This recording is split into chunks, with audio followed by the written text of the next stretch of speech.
মুহতারাম হাজিরিন, যেদিন হাসরের ময়দান কায়েম হয়ে যাবে, বান্দার আমল সমূহের মধ্য থেকে সর্বপ্রথম বান্দার নামাজের হিসাব নেওয়া হবে।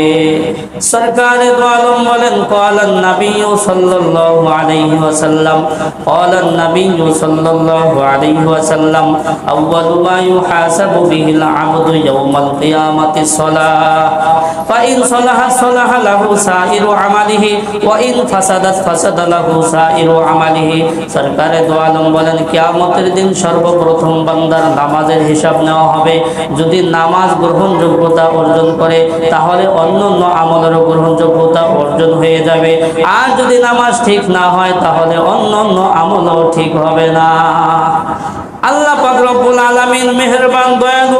আল্লাহ পাক রব্বুল আলামিন চাইবেন আমার বান্দারা কোনো না কোনো ভাবে হিসাবের বেড়া পার হয়ে জান্নাতে চলে যাক।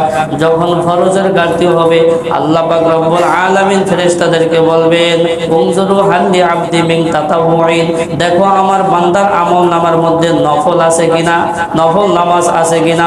ওই নফল নামাজ দিয়ে ফরজের ঘাটতি পূরণ করা হবে।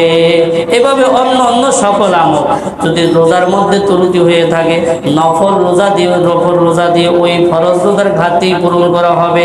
যদি ফরজ দান সৎকার মধ্যে ত্রুটি হয়ে থাকে, তাহলে নফল দান সৎকার মাধ্যমে ওই ত্রুটি পূরণ করা হবে। এই জন্য আমরা নামাজ, ফরজ নামাজও পড়ব, সাথে সাথে কিছু নফল নামাজও পড়ব।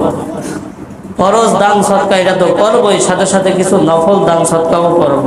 ফরজ রোজা এটা তো রাখবোই, সাথে সাথে কিছু নফল রোজাও রাখবো। কেন বলে, যেই ইবাদতটা যেইভাবে করার দরকার, আমরা ওই ইবাদতটা ওইভাবে কেউ করতে পারি না, ত্রুটি রয়ে যায়। তাহলে ত্রুটি যদি রয়ে যায়, তাহলে আপনি ক্ষতিপূরণ কিভাবে আদায় করবেন? এই জন্য ফরজ নামাজ পড়ব, সাথে নফল নামাজও পড়ব, যাতে করে ওই ফরজের ঘাটতিটা নফল দ্বারা পূরণ হয়ে যায়। ফরজ দান সৎকার তো করবো, সাথে সাথে কিছু নফল দান সৎকারও করব, যাতে করে ওইটার ঘাটতি নফল দিয়ে পূরণ হয়ে যায়।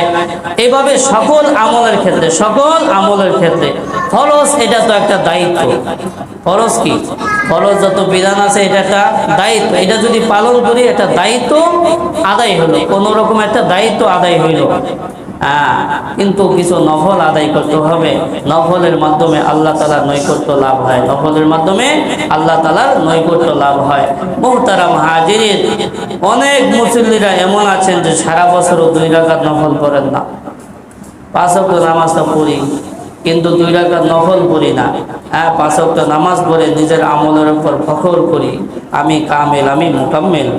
বোঝা যাচ্ছে? মুহতারাম হাজিরিন, ফরজ নামাজের ত্রুটি রয়েই যায়। এই জন্য নফল নামাজ পড়তে হবে। নফল নামাজের মাধ্যমে আল্লাহ তাআলার নৈকট্য হাসিল করা যায়। আপনি মনে করেন একজনের কাজ করতেছেন, যতটুকু দায়িত্ব তার চাইতে বেশি করলে ওই মালিক খুশি হবে কিনা? অবশ্যই খুশি হবে। অবশ্যই কি খুশি হবে? তো ফরজ এটা তো আমার দায়িত্ব, এটা পালন করার পরে সাথে সাথে যদি কিছু নফল ও নামাজ পড়তে পারি, তাহলে আল্লাহ তাআলা বান্দার উপর খুশি থাকবেন, বান্দার উপর খুশি থাকবেন।